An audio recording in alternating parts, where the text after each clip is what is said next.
روش کتاب مصیبت نامه به این شکل هستش که بیت آخر هر حکایت شروع حکایت بعدی است.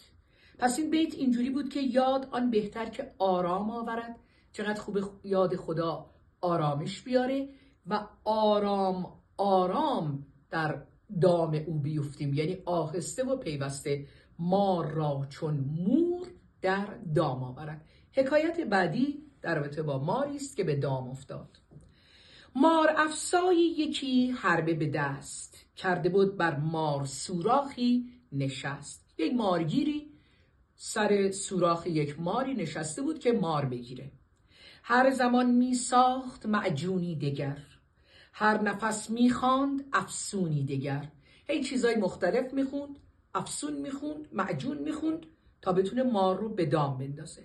ناگهی عیسی بر آنجا برگذشت، مار آمد پیش او در سر گذشت. حضرت عیسی داشت از اونجا رد میشد، مار اومد به حضرت عیسی گفتش که گفت ای روح الله شمع انام، هست 300 سال عمر من تمام.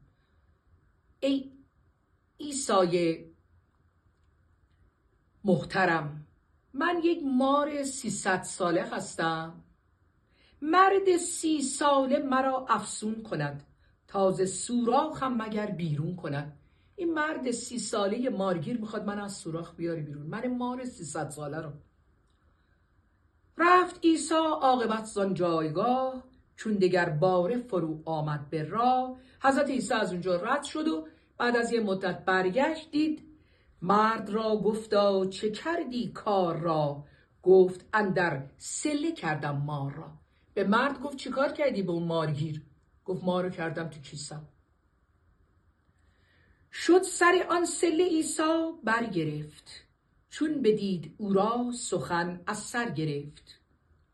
حضرت عیسی در کیسه رو باز کرد و به ماری که تو کیسه بود گفت چی شد تو که به دام افتادی؟ گفت ای مار از چه طاعت داشتی، خاصه چندانی شجاعت داشتی، آن همه دعوی که کردی از نخست، از چه افتادی چنین در دام سست؟ گفت من نفریفتم ز افسون او. گفت فریب افسونش رو نخوردم، می توانستم که ریزم خون او.